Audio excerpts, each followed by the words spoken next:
Shalom Bapak Ibu yang terkasih dalam nama Tuhan Yesus, Jemaat Gereja Baptis Babatan Indonesia, adik-adik PKMB dan PKRB, kita masih tetap semangat dalam melayani dan berbakti kepada Tuhan. Mari kita memulai perbaktian kita pada minggu ini. Saya akan bacakan pengumuman.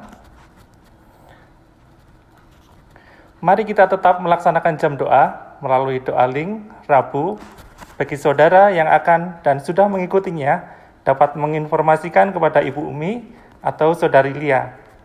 Kemudian, persembahan dan perpuluhan dapat disetorkan ke rekening BCA 573514656 atas nama Lydia Rahmat Erik dan dapat dikonfirmasi kepada Bu Lina Keliat supaya bisa dikonfirmasi dan Tuhan Yesus memberkati.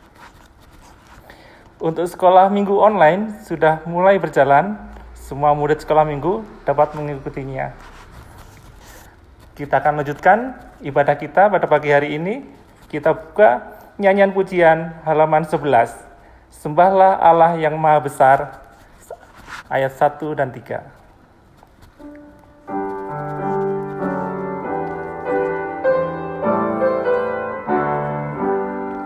Sembahlah Allah yang Maha Besar, ucapkan syukur dengan bergemar. Benteng dan penolong yang Maha Esa, bertata di surga dengan megahnya. Yang ketiga, rahmat-Mu ya Allah tak tersukat,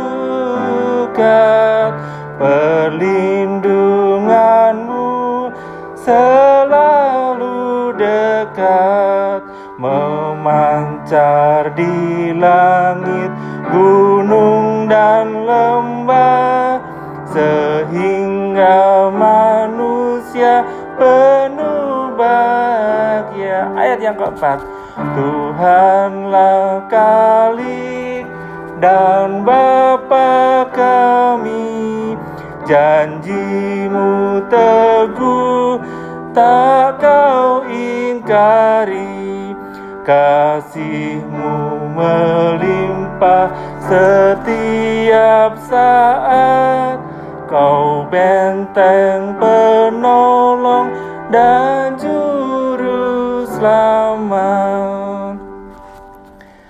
Panggilan berbakti kita ada di dalam Matius 5 ayat 13 sampai 14 dan ayat yang ke-16. Saya akan bacakan. Kamu adalah garam dunia. Jika garam itu menjadi tawar, dengan apakah ia diasinkan? Tidak ada lagi gunanya selain dibuang dan diinjak orang. Yang ke-14, kamu adalah terang dunia. Kota yang terletak di atas gunung tidak mungkin tersembunyi. Yang ke-16, demikianlah hendaklah terang-Mu bercahaya di depan orang, supaya mereka melihat perbuatan-Mu yang baik dan memuliakan Bapa-Mu yang di surga. Kita bersatu dalam doa. Bapa kami yang di surga, kami sungguh sangat bersyukur Tuhan, Jemaat Gereja Baptis Indonesia Babaton, atas segala berkat yang Tuhan berikan kepada kami. Kau sertai kami, Kau berikan kesehatan, Engkau pelihara kami hari demi hari, di dalam masa suka maupun masa sukar sekalipun. Kami yakin dan percaya Engkau sungguh setia, dan kami bersyukur Tuhan atas kasih segala rahmat dan karunia-Mu. Ya Bapa, pada kesempatan ini kami akan berbakti bersama-sama melalui online. Kiranya Tuhan, satukan hati dan pikiran kami, karena kami tahu Kau memelihara kami. Terima kasih Tuhan. Kiranya berkat-Mu menyertai kami dimanapun kami berada. Dalam nama Tuhan Yesus kami berdoa dan mengucap syukur. Amin. Kita akan tetap memuji Tuhan. Kita buka nyanyian pujian halaman 32. Kita puji ayat 1 dan 2.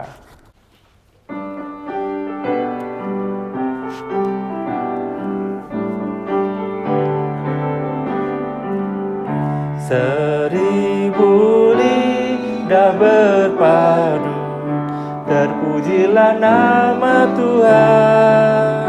Sekalian nyanyi bagimu, terpuji nama Tuhan.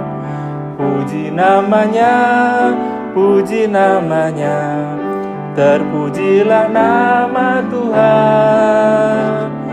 Puji namanya, puji namanya, terpujilah nama Tuhan. Yang kedua, nama Yesus menghiburkan, terpujilah nama Tuhan. Dan nyanyian kesayangan, terpujilah nama Tuhan. Puji namanya, puji namanya, terpujilah nama Tuhan. Puji namanya, puji namanya, terpujilah nama Tuhan. Kita tetap memuji nama Tuhan karena Dia adalah gembala kita. Kita nyanyikan nyanyian pujian halaman 148, Yesus bagaikan gembala. Kita pujikan ayat 1, 2 dan 2.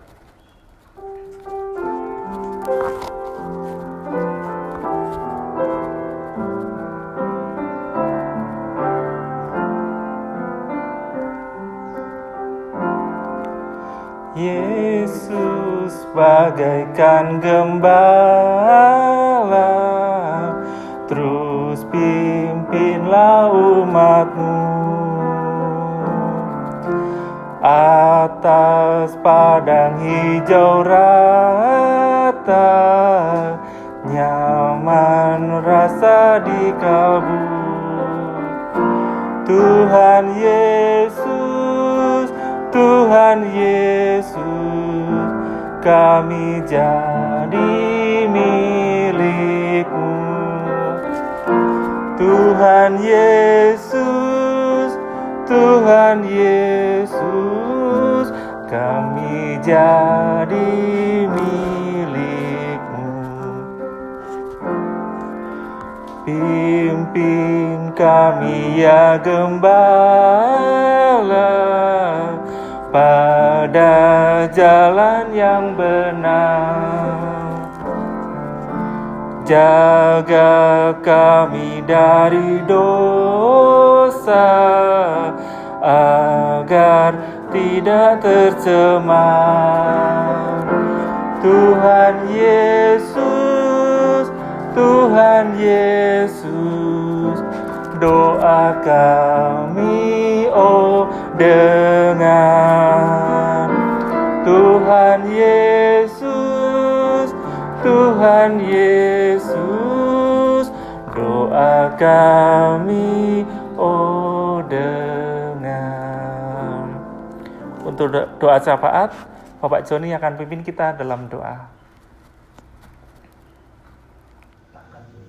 Saudara-saudara, mari kita bersatu dalam doa. Bapa kami yang bertahta dalam kerajaan surga yang mulia, kami datang ke hadirat-Mu untuk mengucapkan puji syukur dan terima kasih atas penyertaan-Mu sepanjang hari ini. Engkau masih memberikan kesempatan kami untuk melakukan aktivitas walaupun terbatas. Tuhan, kami tahu apa yang sudah Tuhan lakukan. Pendampingan-Mu sangat kami rasakan dan tuntunan-Mu juga sangat kami rindukan. Oleh karena itu ya Bapa, tidak ada kata lain selain kami bersyukur atas apa yang sudah Tuhan buat bagi kami. Bapa, Engkau mengerti apa yang sedang kami pikirkan hari ini, apa yang sedang kami khawatirkan pada saat ini. Tentu ini juga merupakan rasa takut kami menghadapi suasana dan situasi yang tidak menentu ini, di mana kami harus hidup berdampingan dengan corona yang sangat menakutkan. Tapi Engkau senantiasa hadir di tengah-tengah kami, memberikan kekuatan kami, memberikan penghiburan kami. Oleh karena itu ya Bapa, kuatkanlah iman kami di tengah-tengah corona ini, dan kami senantiasa berharap kepada-Mu. Apa yang sudah Tuhan berikan, kebebasan untuk beribadah, akan segera kami dapatkan kembali. Walaupun saat ini ada keterbatasan, kami tidak mampu beribadah bersama kawan-kawan, kami beribadah di rumah kami masing-masing, tetapi kami senantiasa fokus pada apa yang sedang Tuhan ajarkan. Bapa, saat ini kami berdoa untuk Gereja Baptis Pabaton, khususnya sekolah minggu. Kiranya Tuhan berkenan untuk senantiasa memberikan berkat bagi anak-anak kami, serta guru-guru sekolah minggu akan senantiasa mempersiapkan diri di dalam pengajaran, baik itu melalui HP ataupun sharing kami. Kami percaya bahwa hanya pertolongan-Mu Tuhan yang dapat mengeluarkan kami dari kesulitan ini. Kami bersyukur atas kesiapan Bapak Pendeta Kasta Sitepu yang sudah berkenan untuk melayani di Gereja Baptis Pabaton ini, agar kiranya kami bersama-sama jemaat menyambutnya dengan sukacita, karena itu yang selama ini kami doakan. Bapak, ialah ini juga merupakan banget pembelajaran bagi kami, hidup tanpa gembala sidang, tetapi Engkau telah menggembalakan kami secara utuh, sehingga kami tetap mempunyai tali kasih yang erat di antara kami.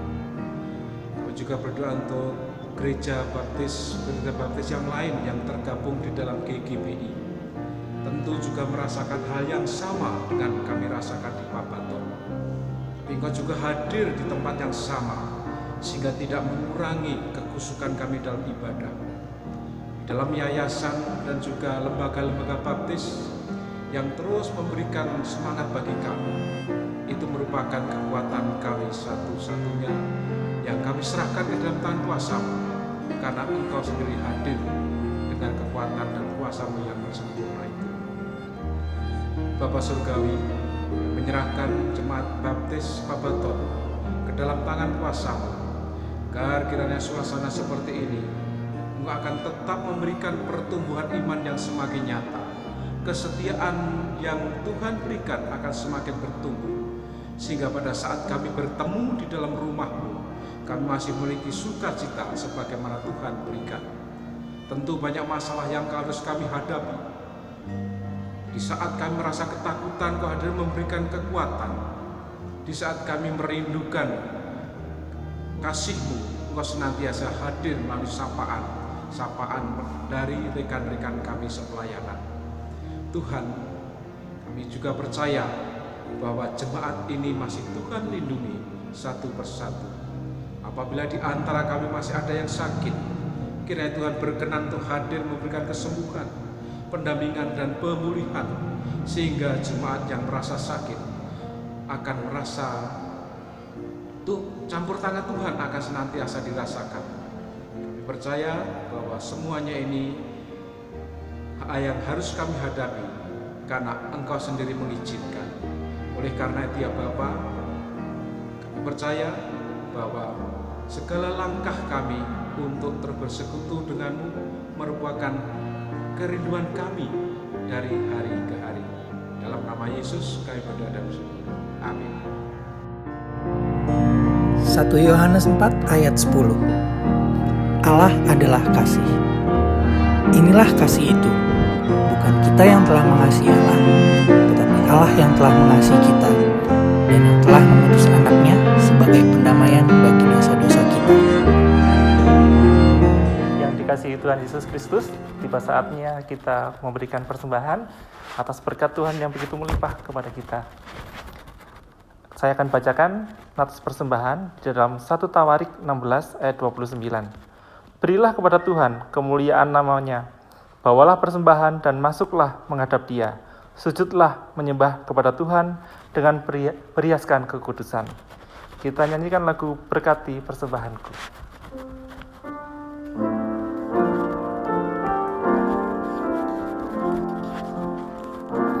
Berkati persembahanku, berkati karyaku juga, usaha ada padaku, namun Tuhan yang berkuasa.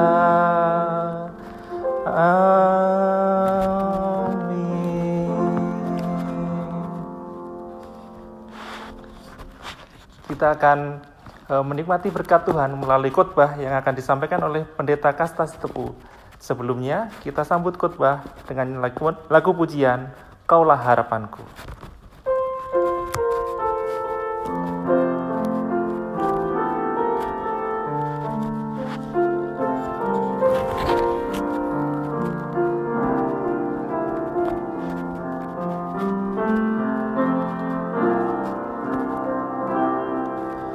Bukan dengan kekuatanku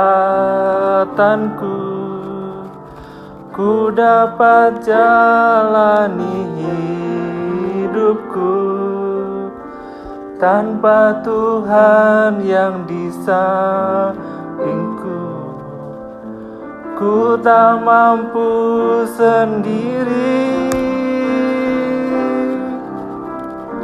Engkaulah kuatku yang menopangku, ku pandang wajah-Mu dan berseru, pertolonganku datang dari-Mu. Peganglah tanganku, jangan lepaskan, Kaulah harapan dalam hidupku. Kita nyanyikan lagi, bukan dengan kekuatanku, bukan dengan kekuatanku ku dapat jalani hidupku, tanpa Tuhan yang di sampingku ku tak mampu sendiri. Engkaulah kuatku yang menopangku, ku pandang wajah-Mu dan berseru, pertolonganku datang dari-Mu. Peganglah tanganku, jangan lepaskan, Kaulah harapan dalam hidupku. Bapak Ibu yang terkasih dalam Tuhan Yesus, mari kita persiapkan hati dan pikiran kita untuk mendengarkan khotbah dari Pendeta Kasta Sitepu. Kepada Bapak Pendeta Kasta Sitepu, kami persilahkan. Halo, jemaat yang diberkati oleh Tuhan, jemaat yang dikasihi oleh Tuhan, selamat hari Minggu. Salam dari kami, dari tempat ini, buat setiap jemaat Tuhan dimanapun berada, ya. Dan kami mengucapkan terima kasih atas kepercayaannya untuk menyampaikan kebenaran firman Tuhan, meskipun lewat online. Tapi kita bersyukur Allah kita bekerja melampaui jarak dan waktu, sehingga dimanapun Bapak Ibu berada ada lawatan dan kuasa Tuhan yang menyertai kita. Ada amin. Doa kami semua jemaat tetap semangat, tetap sukacita, tetap tertuju kepada Tuhan kita Yesus Kristus. Bapak Ibu, mari kita bersama-sama berdoa sebelum kita akan menerima kebenaran firman Tuhan. Mari kita satu dalam doa. Tuhan Allah Bapa yang baik, kami mengucap syukur buat kesempatan demi kesempatan yang Tuhan anugerahkan kepada kami. Hari ini kami masih boleh sehat, berbakti bersama-sama, itu karena kasih karunia-Mu yang begitu besar dan luar biasa dalam hidup kami. Tiba waktunya Tuhan, pagi hari ini kami rindu menerima kebenaran firman-Mu yang memerdekakan kami, yang memberi kami kekuatan dan kemenangan. Kiranya pengurapan-Mu turun atas kami ya Tuhan, sehingga firman-Mu menjadi bagian kekal yang tidak bisa diambil oleh apapun juga, yang akan tetap tinggal menjadi bagian yang kekal dalam hidup kami. Kami serahkan waktu ini Tuhan, dalam nama Yesus yang berdoa. Amin. Puji Tuhan. Sadar atau tidak sadar, kita sedang berhadapan dengan musuh yang tidak kelihatan, yang sebenarnya bukan tandingan saudara dan saya, ya, yaitu coronavirus. Sehingga banyak orang yang menjadi korban berjatuhan, ya, luar biasa. Indonesia hari ini lebih dari 15.000. Karena memang sesungguhnya coronavirus bukan tandingan saudara dan saya. Karena sampai hari ini belum ada yang bisa menemukan vaksinnya. Tetapi saudara dan saya tidak perlu bersedih, tidak perlu takut, karena Allah kita lebih besar dari coronavirus. Dia akan berperang bagi umat, bagi orang-orang pilihannya. Ada amin? Amin. Ya, kita belajar dari kisah Alkitab. Beberapa ribu tahun yang lalu pernah seseorang menghadapi musuh yang bukan seimbang dengan dia, tidak seimbang dengan dirinya. Ya, karena musuhnya berbadan besar, musuhnya itu ahli berperang, musuhnya itu lengkap dengan persenjataannya, terkenal, ditakuti, disegani di tengah-tengah tentara-tentara pada waktu itu. Tentara Israel tidak ada yang berani menghadapinya. Tetapi yang luar biasa, ada seorang tampil berani menghadapi Goliat. Siapa dia? Ya, saudara pasti tahu. Itulah Daud. Daud berani menghadapi Goliat. Ya. Padahal Daud seorang pemuda berbadan kecil, tidak diperhitungkan oleh orang tuanya. Pekerjaannya hanya mengembala kambing domba. Kambing dombanya pun bukan ribuan, bukan ratusan, hanya 2-3 ekor saja. Tetapi yang menarik, yang luar biasa, Daud berani menghadapi Goliat. Dan akhirnya apa yang terjadi? Daud menang. Sebab apa? Allah lah yang berperang terhadap Daud. Sehingga Daud mengalami kemenangan dalam hidupnya. Apakah saudara mau mengalami kemenangan terhadap situasi buruk, terhadap musuh-musuh kita, termasuk corona hari ini? Amin. Amin. Puji Tuhan. Mari kita belajar dari Daud. Apa yang menjadi rahasia Daud sehingga ia bisa menang menghadapi musuh yang bukan tandingannya. Rahasianya selain iman, itulah yang kita akan mau belajar bersama-sama hari ini. Daud memiliki sesuatu yang Tuhan ingin juga saudara dan saya memiliki itu dalam hidup saudara. Apa itu? Daud memiliki kesadaran akan kasih Allah dalam hidupnya. Ya, sesuai dengan arti nama Daud.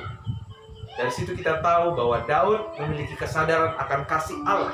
Karena pada zaman itu, orang-orang memiliki nama disesuaikan dengan sifat karakter orangnya. Ya, sehingga Daud kita bisa pastikan adalah orang yang menyadari kasih Allah dalam hidupnya. Karena arti nama Daud itu adalah beloved. Ya. Hari ini saya memberi judul firman Tuhan, beloved people. Ya. Beloved people. Ya. Saudara dan saya adalah beloved people. Ya.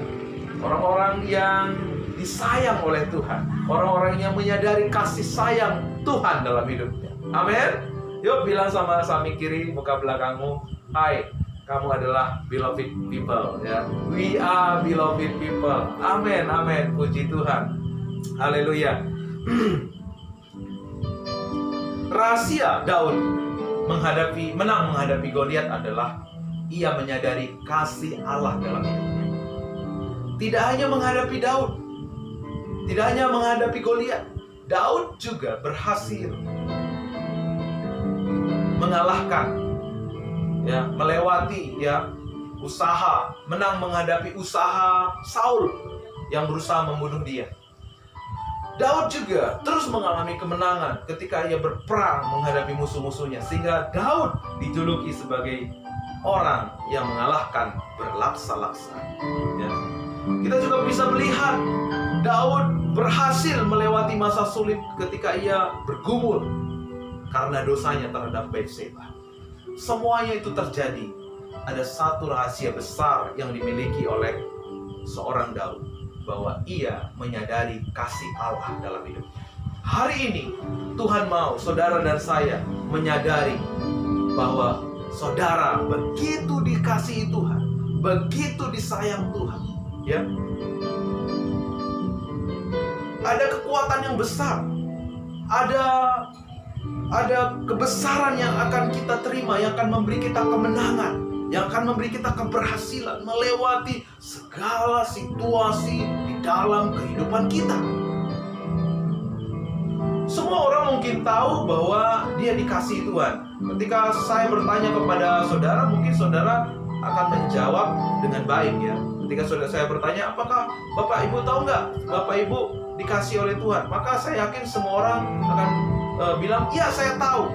Tetapi saya mau katakan, tidak semua orang menyadari dengan sungguh-sungguh bahwa mereka dikasihi oleh Tuhan.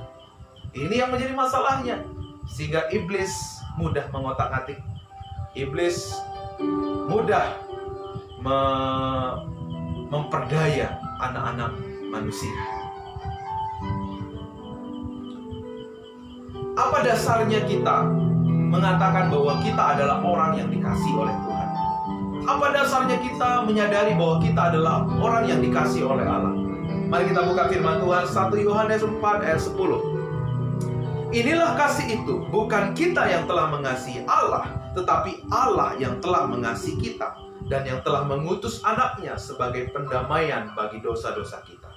Jadi jelas bahwa bukan kita yang mengasihi Tuhan, tapi Tuhanlah yang mengasihi kita. Hukum Taurat mengajarkan kitalah yang mengasihi Tuhan. Karena fungsi hukum Taurat menyadarkan semua orang bahwa mereka adalah orang-orang yang berdosa. Tetapi di zaman kasih karunia ini, kita tidak lagi hidup di bawah hukum Taurat. Karena hukum Taurat digenapi oleh kasih karunia Allah, bahwa semua adalah anugerah Tuhan. Allah lah yang menunjukkan kasih-Nya kepada kita, sehingga kita pun menerima kasih itu, dan kasih itu memampukan kita hidup dalam rencana Tuhan. Puji Tuhan, haleluya ya. Kasih yang kita terima dari Tuhan itulah, karena kasih yang dari manusia adalah kasih yang tidak sempurna. Hanya ada apa? Kasih kasih eros, kasih filio, dan juga kasih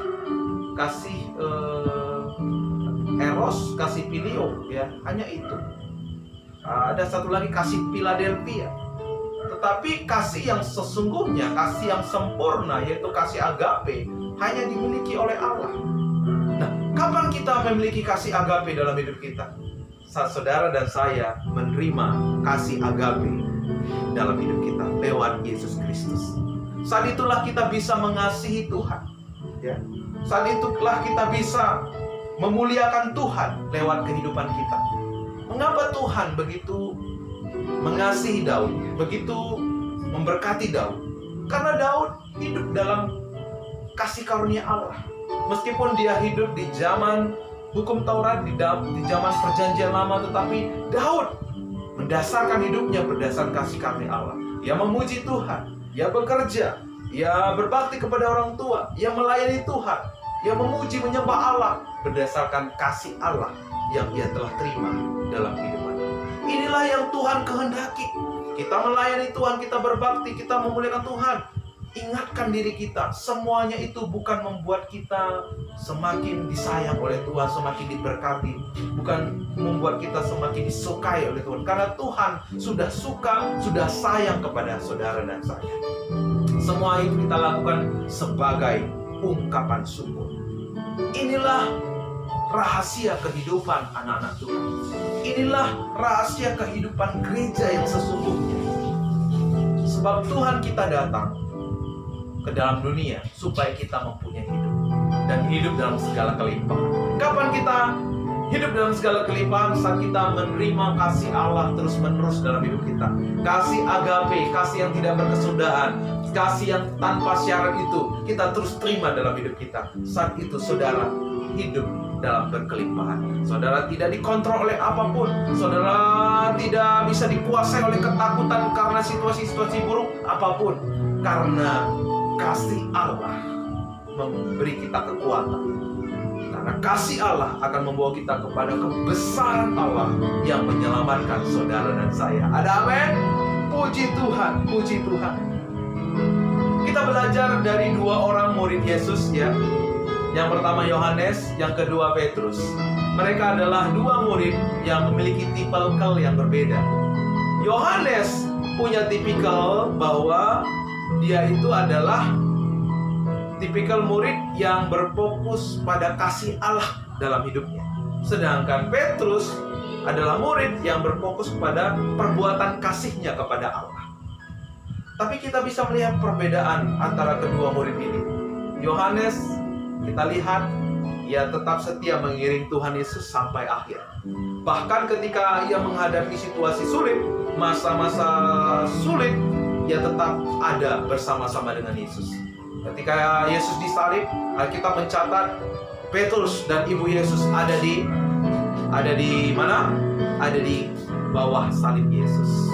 Nah, inilah rahasia besar kenapa Yohanes bisa setia sampai akhir. Karena ia berfokus pada, ia memiliki kesadaran kasih Allah dalam hidupnya. Makanya Petrus dan makanya Yohanes kita baca, dia memperkenalkan dirinya sebagai murid yang dikasih oleh Tuhan. Emang pernah Tuhan Yesus memperkenalkan Yohanes sebagai murid yang dikasihnya? Oh, nggak pernah. Semua murid dikasih oleh Tuhan. Tetapi yang menyadari akan kasih Allah dalam hidupnya adalah Yohanes.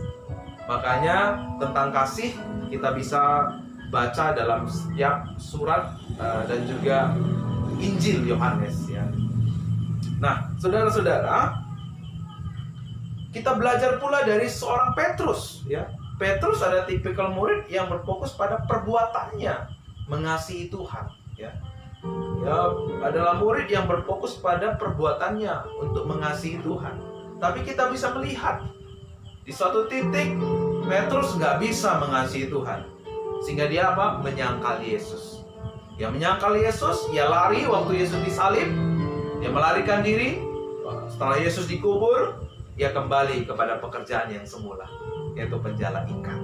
Karena dia merasa berdosa, merasa bersalah.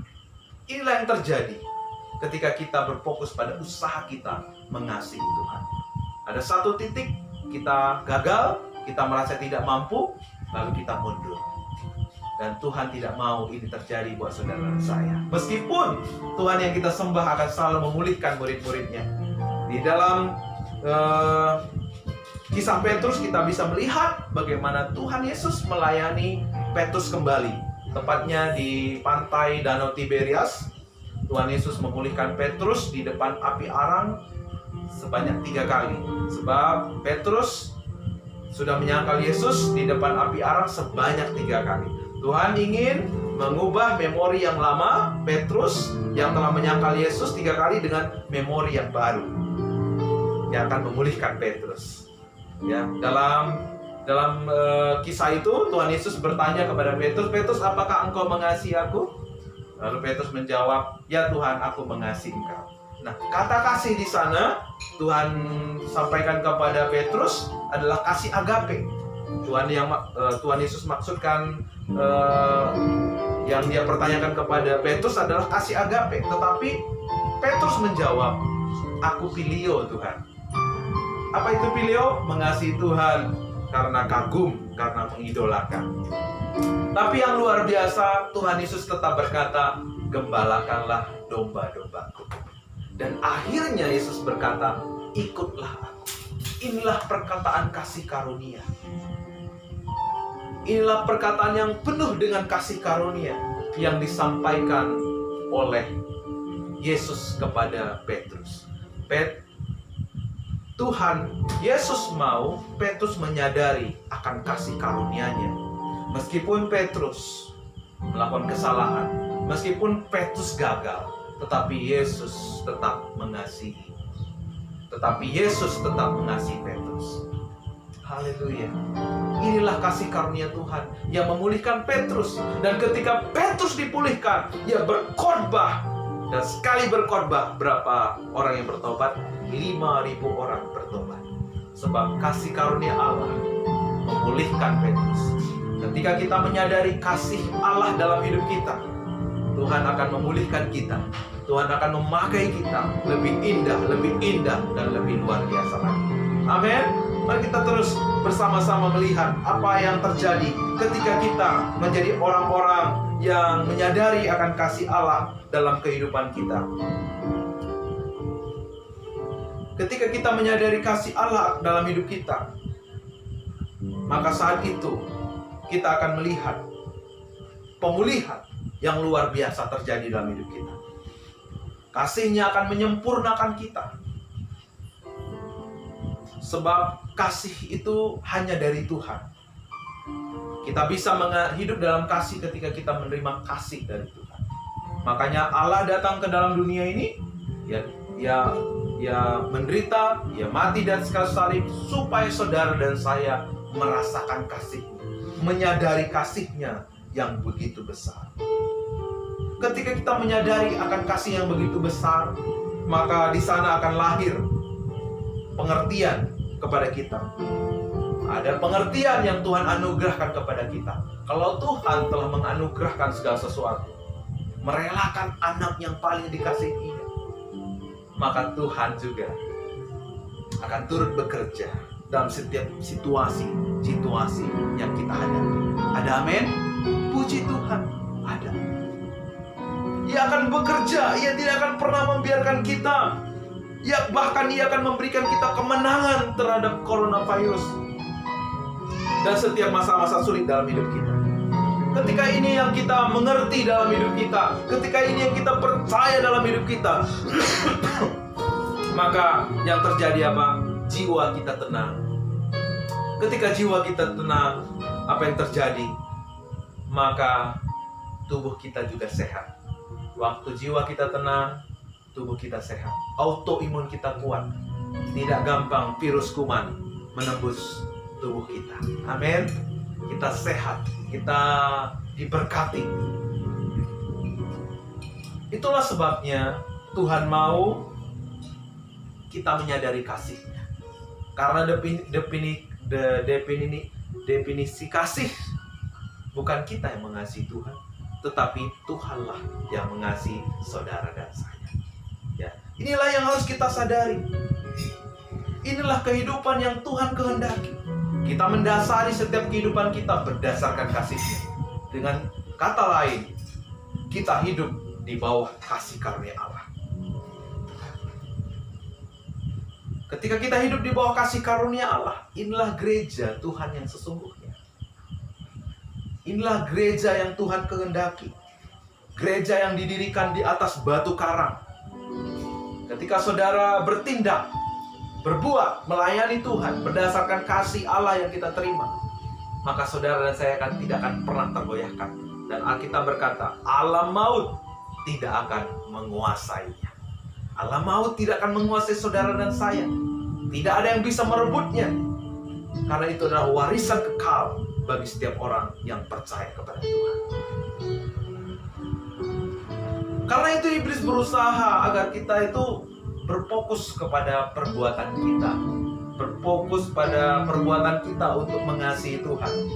Tuhan berusaha mengembalikan anak-anaknya kepada sistem hukum Taurat, berusaha meraih keselamatan dengan perbuatannya. Dan itu akan membuat saudara dan saya menjadi orang-orang yang tidak menikmati kasih karunia Tuhan. Karena sesungguhnya ketika kita berfokus pada usaha kita mengasihi Tuhan, ya, kita beribadah, kita berbakti, kita melayani supaya Tuhan senang sama saya, ya, sesungguhnya buat saya, saudara tidak membutuhkan Tuhan Yesus. Karena saudara percaya dengan kekuatan saudara. Ya. Sosial yang terjadi bukan demikian.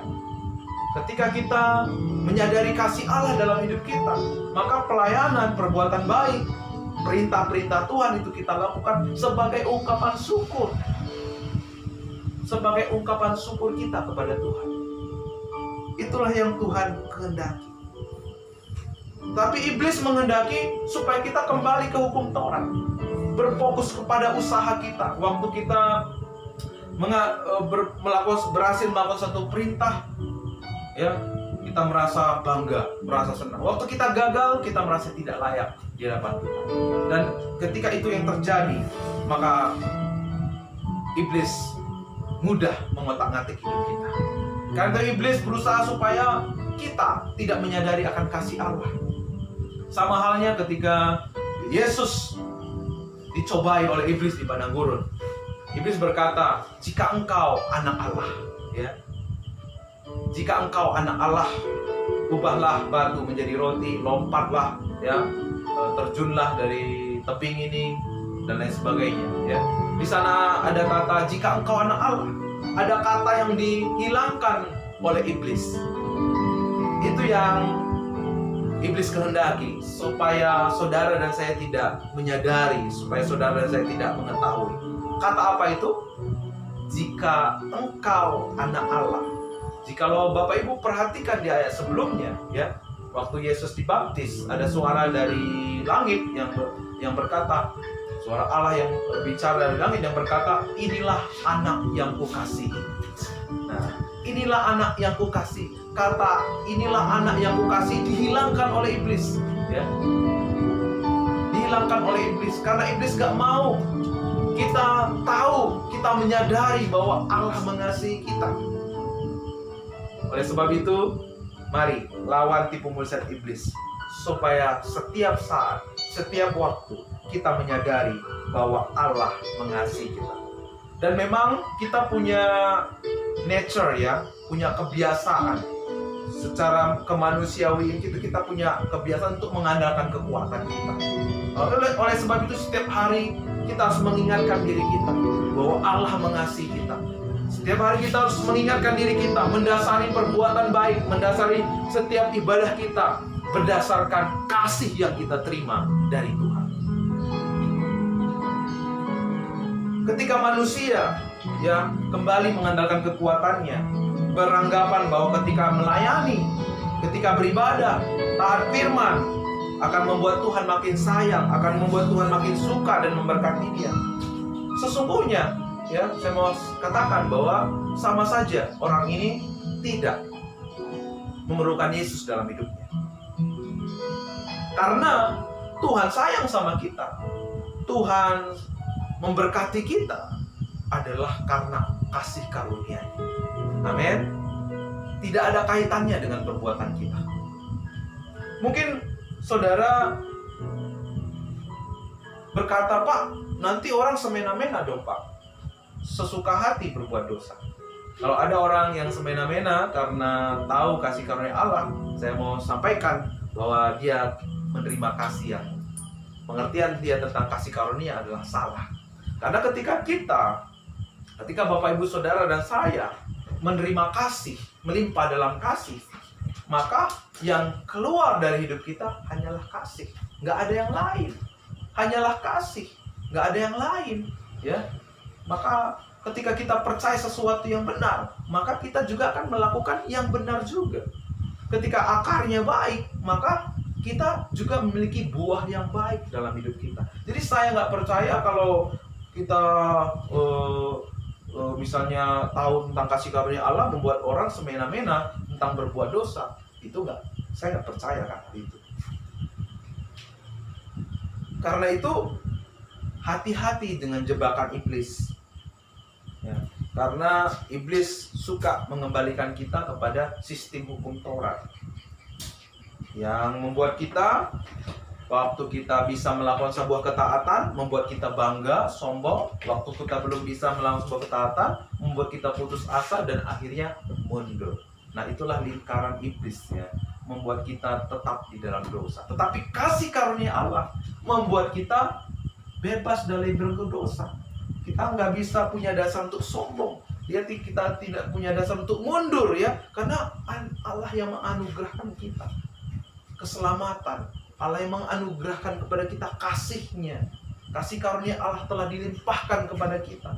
Sehingga itu yang membuat kita tetap berdiri di hadapan Allah dan melihat karyanya dinyatakan dalam hidup kita. Sama seperti Daud, melihat kemuliaannya, melihat kemenangan. Sama seperti Petrus dipakai Tuhan luar biasa. Sama seperti Yohanes mengiring Tuhan sampai akhir. Situasi sulit, situasi buruk, apapun tidak pernah bisa mengubah mereka, karena mereka menerima kekekalan yang tidak bisa diambil oleh apapun juga. Oleh sebab itu dalam Ibrani 12 ayat 15 dikatakan, jagalah supaya jangan seorang pun menjauhkan diri dari apa? Kasih karunia Allah, ya.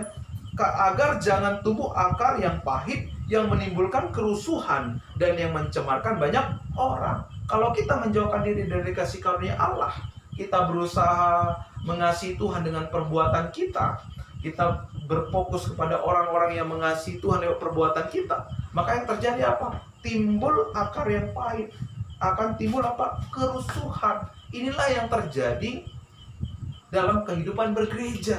Inilah yang sering terjadi dalam kehidupan gereja. Kenapa timbul akar pahit? Kenapa timbul kerusuhan? Karena tidak menjaga kehidupan yang selalu hidup dalam kasih karunia Allah. Oleh sebab itu firman Allah mengingatkan kita, jagalah supaya jangan seorang pun menjauhkan diri dari apa? Kasih karunia Allah, ya. Dalam Ibrani 12 ayat 15. Jagalah. Jadi mari Bapak Ibu jaga hidup kita, jaga kawanan domba Allah, jaga saudara seiman kita, jaga hidup kita, jaga keluarga kita, supaya jangan menjauhkan diri dari apa? Dari kasih karunia Allah. Karena yang akan timbul bagi orang-orang yang hidup di dalam kasih karunia Allah apa? Bukan kerusuhan, tapi kedamaian. Bukan kecemaran, tetapi kekudusan. Haleluya. Inilah yang Tuhan kehendaki. Oleh sebab itu, mari hari ini ambil keputusan untuk menjadi orang yang menyadari kasih karunia Allah di dalam kehidupan ini. Amin. Mari sadari, saya adalah orang yang dikasih oleh Tuhan. Mari ketika saudara bercermin di kaca, katakan, saya adalah orang yang dikasih oleh Tuhan. Katakan kepada anak saudara, kepada suami saudara, kamu adalah orang yang disayang oleh Tuhan. Amin. Sehingga diri kita hari demi hari makin menyadari, tidak hanya tahu, tetapi menyadari bahwa Allah mengasihi kita. Amin. Allah akan berperang atas saudara sama seperti Daud. Allah akan memberi kita kemenangan menghadapi setiap situasi sulit, apalagi sekedar corona, karena kita punya Allah yang akan berperang buat kita, buat saudara dan saya. Saudara akan melihat kebaikan demi kebaikan Tuhan seumur hidup kita, seumur hidup saudara. Ada amin? Puji Tuhan. Selamat hari Minggu, selamat beribadah, selamat menikmati berkat Tuhan. Tuhan Yesus memberkati. Mari kita berdoa. Tuhan, hamba-Mu sudah menyampaikan kebenaran firman-Mu yang begitu indah. Biarlah firman-Mu ini Tuhan boleh menyempurnakan hidup kami. Engkau sendiri yang bekerja lewat kuasa Roh Kudus-Mu, sehingga firman-Mu ini Tuhan sungguh-sungguh menjadi rema dalam setiap kehidupan jemaat-Mu. Dan kami akan melihat kemenangan, kekuatan, kasih karunia-Mu yang terus melimpah dalam kehidupan kami sekalian. Terpujilah Engkau Bapa, berkati keluarga kami, berkati gereja ini Tuhan, berkati masa depan setiap anak-anak-Mu ini Bapa. Kami percaya Engkau yang memelihara, melindungi dengan sempurna, dengan ajaib setiap keluarga jemaat Tuhan Gereja Baptis Pabaton. Terima kasih Bapa, dengan doa kami di dalam nama Yesus Allah kami hidup, kami sudah berdoa. Amin.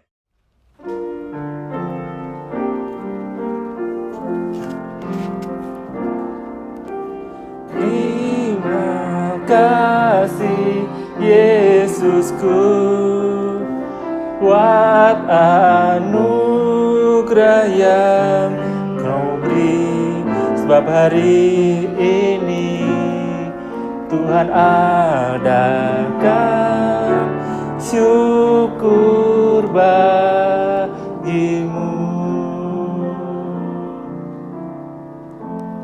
Bapak Ibu yang dikasihi Tuhan Yesus, juga adik-adik PKMP dan PKRP, kami mengucapkan selamat hari Minggu, selamat beraktivitas, Tuhan Yesus memberkati. Tak terbatas karyamu